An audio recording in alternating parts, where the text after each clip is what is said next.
जय हिंद दोस्तों, welcome to dream सेवक आईएएस। एक बार टाइम टेबल देख लीजिए आप लोग। हर दिन मॉर्निंग को 7 बजे जो है भयंकर थ्योरी चलती है और ये मंडे टू फ्राइडे क्लास होती है। और टेस्ट सीरीज जो है 8 बजे रात को मंडे टू सैटरडे हमारी ये चलती है। और संडे को मैं लाइव आता हूँ वहाँ पर अपने क्वेश्चंस को कि कैसे किस सेक्शन की तैयारी करें, या जो भी आपके क्वेश्चंस हैं डायरेक्ट आप मुझसे लाइव पूछ सकते हो।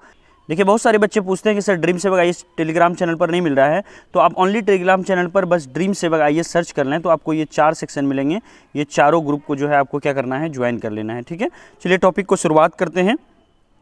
आज की क्लास में हम लोग प्रमुख अंतर्राष्ट्रीय वित्त संस्थाएं एवं व्यापारिक संगठन, जितने सारे इंटरनेशनल ऑर्गेनाइजेशंस हैं उनके बारे में पढ़ेंगे और उनका हेडक्वार्टर कहाँ पर है ये भी हम लोग जानने की कोशिश करेंगे।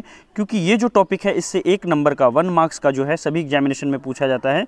चाहे आपका कोई भी वनडे एग्जामिनेशन हो, चाहे आप बीपीएससी की एग्जामिनेशन देते हो, बिहार एसएससी की देती हूँ, है ना, यूपी बीएड की दें या फिर बिहार बीएड की दें या फिर बीएचयू के अंदर में दें, जो भी इंडिया के अंदर में कोई भी एग्जाम दोगे वहाँ पर जो है वनडे एग्जामिनेशन में इंटरनेशनल ऑर्गेनाइजेशन से एक सवाल तो रहता ही है। चलिए टॉपिक को स्टार्ट करने से पहले बिहार बीएड के लिए कौन सी बुक होगी इसके बारे में बात करते हैं। ये एक चक्षु पब्लिकेशन की कोई बुक है, ये बहुत अच्छी लगी मुझे। इसमें 2100 से ज़्यादा प्रश्न जो हैं वो दिए हुए हैं और 3 साल के सॉल्व पेपर भी हैं। जब आप इसके कंटेंट को देखेंगे, हर एक चैप्टर के अंदर में आपको इस तरह से बॉक्स बना हुआ है और जितनी सारी इंपॉर्टेंट चीज़ें हैं वो बॉक्स में आपको दिया हुआ है और सारी जो इंपॉर्टेंट चीज़ें हैं वो हाईलाइट करके आपको मिलेगा। एक अच्छी बात लगी कि एक्सप्लेनेशन यहाँ पर बहुत अच्छा दिया हुआ है, तो आप जो है कि हर एक क्वेश्चन के पीछे आपको एक्सप्लेनेशन जब पढ़ेंगे तो वहाँ पर बहुत सारी नॉलेज आपको मिलेगी। और जितने सारे एक्सरसाइज होंगे हर एक टॉपिक के बाद में जो है आपको 50 to 100 क्वेश्चन वहाँ पर एक्सरसाइज के लिए दिए हुए हैं। ये बुक जो है आपको ऑनलाइन ऑफलाइन दोनों मिल जाए। अमेजन पर आपको मिलेगा 219 का अभी मिल रहा है, मैंने जो चेक किया है। फ्लिपकार्ट पर आपको मिल जाएगा और दोनों ही लिंक जो है मैं डिस्क्रिप्शन में दे दूंगा।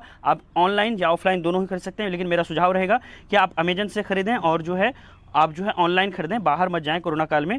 ठीक है, और यहाँ पर काफ़ी फास्ट डिलीवरी होगी। लिंक मैं डिस्क्रिप्शन में लगा दूंगा और इसके अलावा पब्लिशर्स का मैंने नंबर भी उपलब्ध किया है, आप उनसे बात भी कर सकते हैं कॉल लगा करके, आपके अगर नियरेस्ट बुक शॉप में नहीं मिलेगा तो। ओके, चलिए टॉपिक की स्टार्ट करते हैं। हमारा पहला संगठन यहाँ पर है अंतर्राष्ट्रीय पुनर्निर्माण एवं विकास बैंक, जिसको विश्व बैंक या फिर डब्ल्यू बैंक भी कहा जाता है। विश्व बैंक या फिर वर्ल्ड बैंक के नाम से भी जाना जाता है ना, वर्ल्ड बैंक। वर्ल्ड बैंक को अंतर्राष्ट्रीय पुनर्निर्माण एवं विकास बैंक भी कहा जाता है।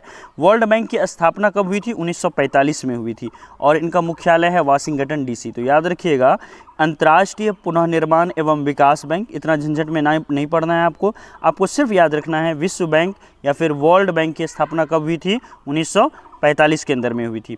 इसका मुख्यालय कहाँ पर है? इसका मुख्यालय जो है वाशिंगटन डीसी के अंदर में है। सेकंड है हमारा अंतर्राष्ट्रीय मुद्रा कोष या फिर आईएमएफ। आईएमएफ का फुल फॉर्म होता है इंटरनेशनल मॉनेटरी फंड।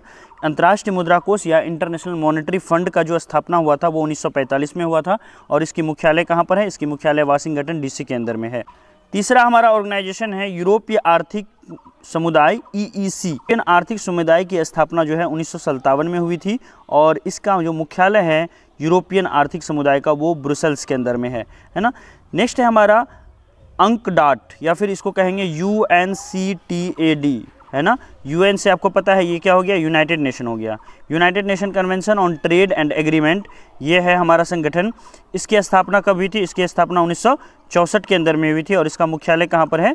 इसका मुख्यालय जो है वो जेनेवा के अंदर में है। ठीक है, तो आप याद रखिएगा UNCTAD का मुख्यालय कहाँ पर है? जेनेवा के अंदर में है। बैंक नेक्स्ट है हमारा ADB यानी एशियाई विकास बैंक या फिर Asian development bank. Asian development bank की स्थापना कब हुई थी? 1966 में हुई थी और इसका हेडक्वार्टर कहाँ पर है?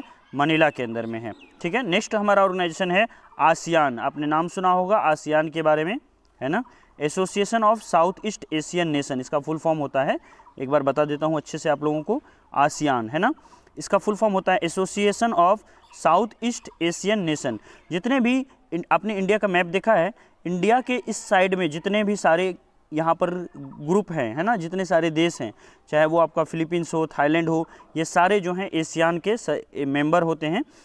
अब देखिए यहाँ पर एशियान की स्थापना कब हुई थी? 1967 में हुई थी और इसका मुख्यालय कहाँ पर है? जकार्ता के अंदर में है। नेक्स्ट है हमारा दक्षिण एशियाई क्षेत्रीय सहयोग यानी सार्क जिसको बोलते हैं ना, सार्क। आपको पता है सार्क के बारे में काफ़ी न्यूज में रहती है ये सार्क। देखिए सार्क का फुल फॉर्म होता है south Asian association for regional cooperation, ठीक है, तो इसको याद रखिएगा आप लोग। सार्क की स्थापना देखिए कब हुई थी, 1985 में हुई थी, काठमांडू के अंदर में। नेक्स्ट है हमारा एशियाई प्रशांत आर्थिक सहयोग, जिसको बोलते हैं एपेक।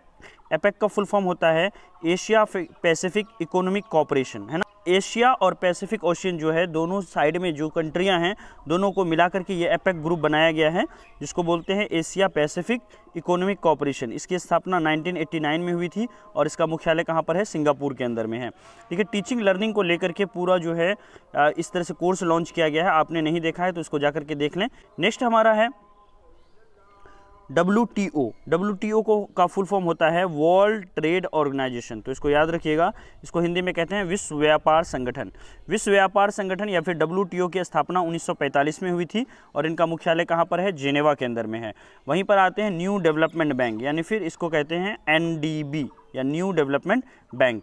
NDB की स्थापना हुई थी 2015 में और इसकी स्थापना में चीन का बहुत बड़ा हाथ है। तो यहाँ पर देखिए संघाई में के अंदर में जो है न्यू डेवलपमेंट बैंक की वहाँ पर हेडक्वार्टर है।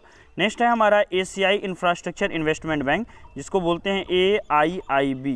एशियाई यानी एशियन इंफ्रास्ट्रक्चर इन्वेस्टमेंट बैंक इसको बोलेंगे, AIIB। इसकी स्थापना 2016 में हुई थी और इसका भी हेडक्वार्टर जो है वो बीजिंग के अंदर में है। तो आप याद रखिएगा कि NDB की जो हेडक्वार्टर है वो शंघाई के अंदर में है और एशियन इंफ्रास्ट्रक्चर बैंक की जो हेडक्वार्टर है वो बीजिंग के अंदर में है, ठीक है।